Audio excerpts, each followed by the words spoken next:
The first year that I was in medical school, I got a gift in my mailbox. It was a stethoscope from Eli Lilly, and every one of the medical students in my class got the very same gift. And a few weeks later, we got free books, not just one or two, but a whole stack of free books from another drug manufacturer. And that pattern continues. They're essentially courting the medical students, encouraging them to think drugs first.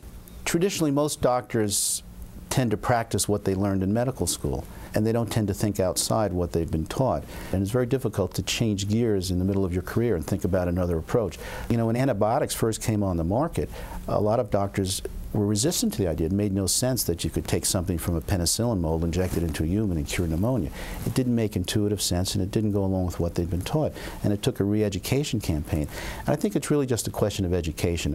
State medical boards have traditionally been antagonistic to most complementary physicians, and one wonders why so, because I believe they perceive it as a threat to their very challenged and flawed paradigm, which is really not addressed on foundational truths, but more on a position where they're increasing the revenues of the pharmaceutical companies. Two doctors, both trained the same, both board certified. One, after 10 years, sees that they're not really helping the patients. So he begins to take extra courses in nutrition and lifestyle. And gradually, he begins to implement what he's learned and make changes in how he treats patients. Today, 20 years later, he's able to help patients that before he could never help. Why is it that one doctor will take a step ahead? It's called complementary medicine. He could stay safely and just do the traditional practice and be rewarded, have no hassles, no controversy, and yet he chose to broaden his knowledge so he could better help patients. I would encourage the orthodox research establishments to generate a more open mind toward thinking about alternative and nutritional approaches, and to try and end the war that's traditionally exists between the orthodoxy and the alternative. I left my conventional Western medical practice after 10 years because I was told to churn out 25 patients a day because reimbursements from insurance companies were down. And then I had my internal pressure of feeling bad that I'd make patients wait for hours because I was trying to do the right thing by them. And I actually quit my job because of the stress I had chest pain. I mean, I was really stressed out because I had this pressure on me to practice a way of medical care that I felt was just not good. Part of it is that they're getting nickel and dime by HMOs to spend only 5 or 10 minutes with a patient, much faster to write a prescription than to talk through a prescription for a lifestyle change. In our practice, we use a very aggressive nutritional program to treat cancer. We don't use chemotherapy or radiation. We do only nutritional work in our practice, and we treat generally very advanced cancer, and generally with very good success. Our nutritional approach involves 3 basic components as a start. First, diet. Each patient gets a diet designed for their particular metabolic needs. The diets all require the patients eat predominantly organic food, whole foods, whole grains, no white flour, white sugar, no junky food, no synthetic chemicals, no synthetic foods. The second component of our program involves large doses of nutritional supplements. Now, my average cancer patient will take 160 pills a day spread through the day. Again, the supplement protocols, like the diet, are very individualized. The main anti-cancer element are large doses of specially designed proteolytic pancreatic enzymes that we believe have an anti-cancer effect. The third component of our program involves aggressive detoxification, which we think is absolutely critical as the diet and the supplements. A lot of physicians, particularly orthodox physicians, never consider detoxification or even understand what it means.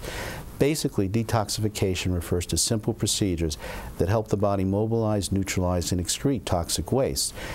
Particularly with cancer patients, detoxification is very important because it's great to be able to kill a tumor, but as you kill a tumor, it starts breaking down. Enormous amounts of dead tumor waste are released into the body, and these can be very toxic, can make the patient very sick.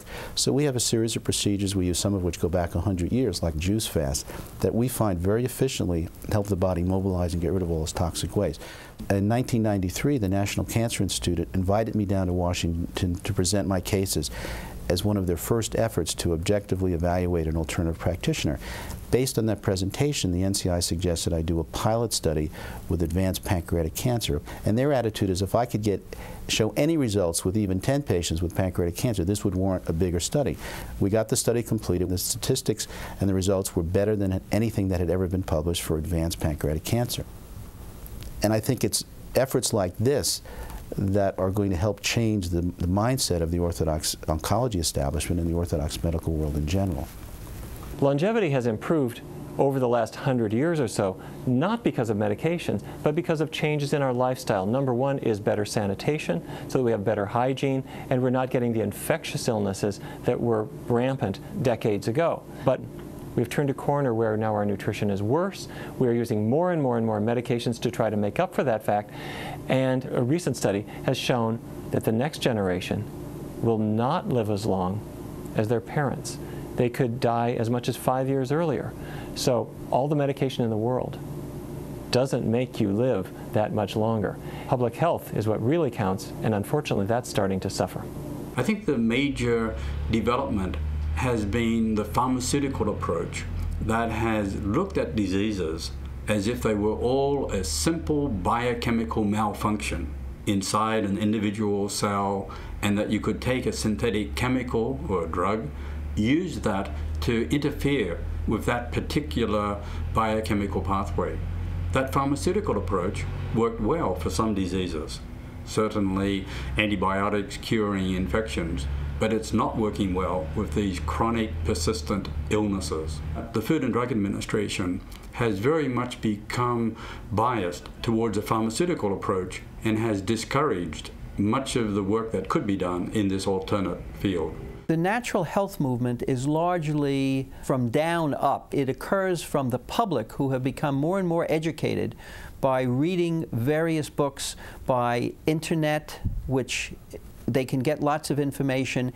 It is they that are moving the natural health movement on because of the excellent results they're getting. So they tell their family, they tell their friends about it, and eventually it gets up and they tell their physicians about it. And professionals are very uncomfortable with this because they have their patients coming in, and the patients know a lot more about these natural things than the physicians. So some of them will simply take a position that this is nonsense or quackery and dismiss it. Quack, another word for fraud or fake.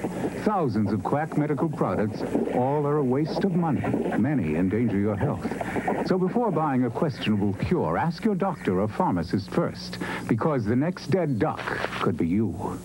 The FDA has had a 50-year campaign of attacking all alternative therapies.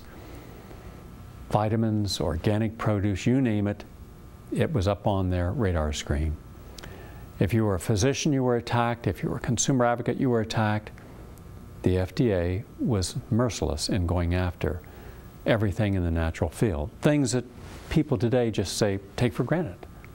Well, there were people who had to fight the hard fight for you to have your right to take these supplements and eat these foods.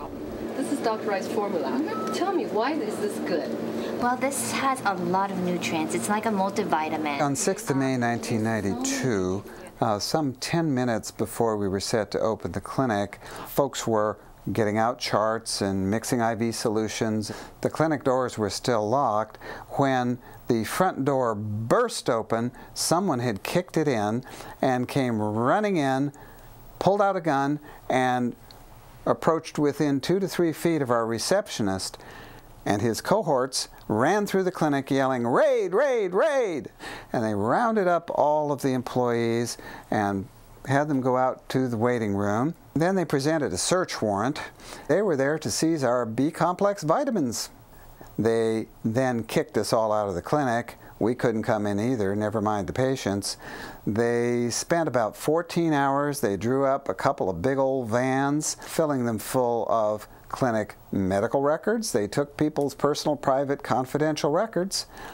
They took employee records. They even took some of our postage stamps, a couple of rolls of those little stamps with the flags on them, you know. FDA raided our clinic to seize preservative-free, totally pure injectable B vitamins. FDA had a big problem because they were made in Germany, and apparently the folks in Germany had not paid the fees to the FDA that FDA would like to have paid in order to gain, quote, approval, unquote.